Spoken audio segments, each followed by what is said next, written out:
Hi, this is Ashraf Ismail, Game Director of Assassin's Creed 4 Black Flag, and we're here to give you a taste of our Caribbean open world. At this point, we are catching up with Edward in between missions, and we need to head to Havana for an important meeting.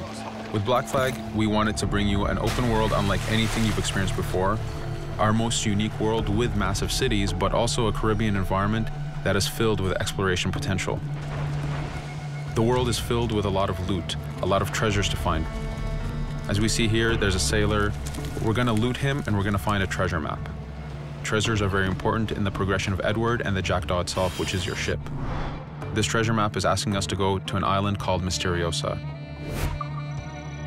Misteriosa is fairly close by, but as we zoom out, we can see how massive this world really is. We have over 50 unique locations. These are big places that you have a lot of things to find and do. This is the Jackdaw. This is the second main character of the game. This is your baby. You need to take care of it. You need to upgrade and customize it because it's going to be with you for the long haul.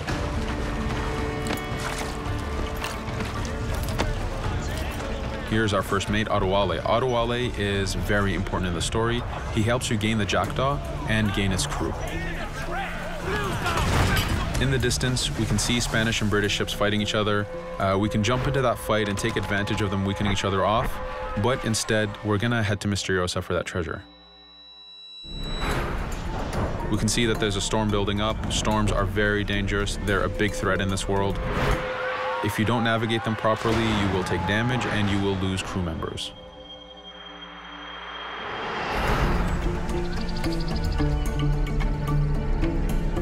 Misteriosa is a Mayan ruin, one of the unique 50 locations we have in this world. Everything you find, everything you do has some type of value for you. There's lots of hidden artifacts, treasures, and activities to discover. We know from the treasure map that the treasure is up near that temple to the top of this location, so this is where we want to go. Now, as we get going, we're going to see that there's a lot of guards in our way. We can choose to go in guns blazing and fight, but instead we're going to try to get there as fast as we can. Using Edward's navigation ability, we can scale this temple without a problem. Now that we've reached the top, we know that the treasure is near that fountain.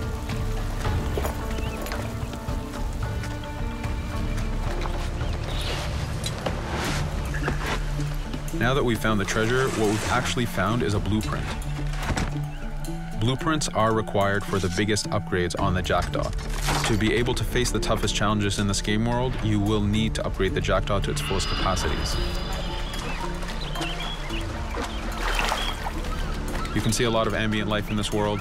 Iguana over there, some birds. The world is as filled as possible with tons of ambient life, but also predators. As we go to head off Misteriosa, we're going to do a reach high point. Reach high points work as before, revealing the contents of a location, but as an added feature, now they are also fast travel points.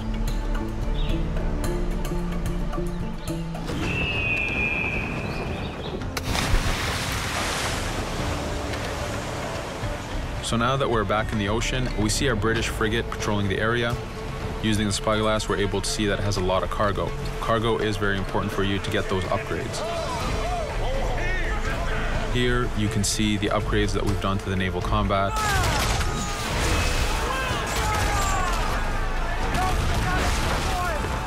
The basic round shot is trajectory-based. This comes in very handy when you have big waves that you need to shoot over. By hitting the hull and not the sails, we also expose weak points to do extra damage. As we get in close, we're going to unleash the heavy shot. This is the shotgun in the naval. When a ship is demasted, it's the cue that the ship is now boardable. Virtually every ship in this game world is boardable. Boarding is very important in AC4. As a pirate, this is something you need to do to gain cargo and to plunder the ship. Here, we start the boarding from any angle, any orientation we wish. We have two objectives. One is to take out the crew, so we're going to use the swivel gun. We could have jumped into the water instead. We can climb up the mast and take advantage over the enemy crew. We can even swing with the rope to go in guns blazing. But now that we've taken out some of the crew, we're going to go after the captain using Edward's abilities to navigate. We wanted to show off the navigation potential when you have these two ships come together like this. Again, seamlessly being able to jump from one ship to another, take out the captain by surprise, and win the boarding. Now that we've won, we can see the loot we've gained on the right side of the screen, but you have 3 options to do with every ship that you plunder. We can release the crew to gain crew members, we can send the ship to our fleet, or we can salvage and repair the ship if we took too much damage during the fight. For now, we're going to gain some crew members.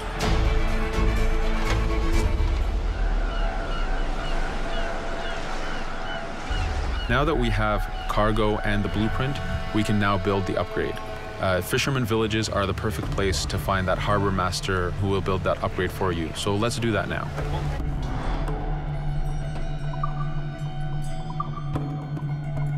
The Jackdaw has many upgrades, 4 weapons, 4 defenses, 4 utilities, and you will need most of these upgrades to take out the biggest challenges in this game world, the biggest enemies to fight. But you don't only upgrade the Jackdaw, you also upgrade Edward. This is where harpooning comes in.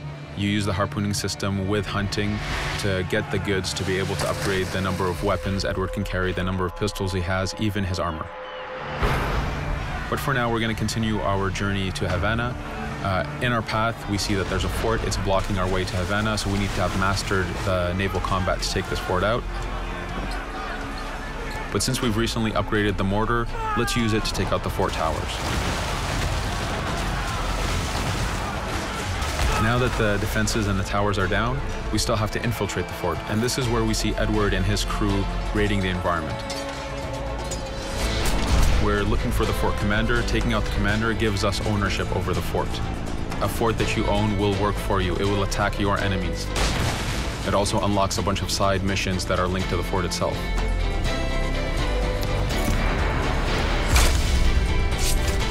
Now that we've taken the fort, we can finally reach Havana, and this is something that you'll see in an upcoming video.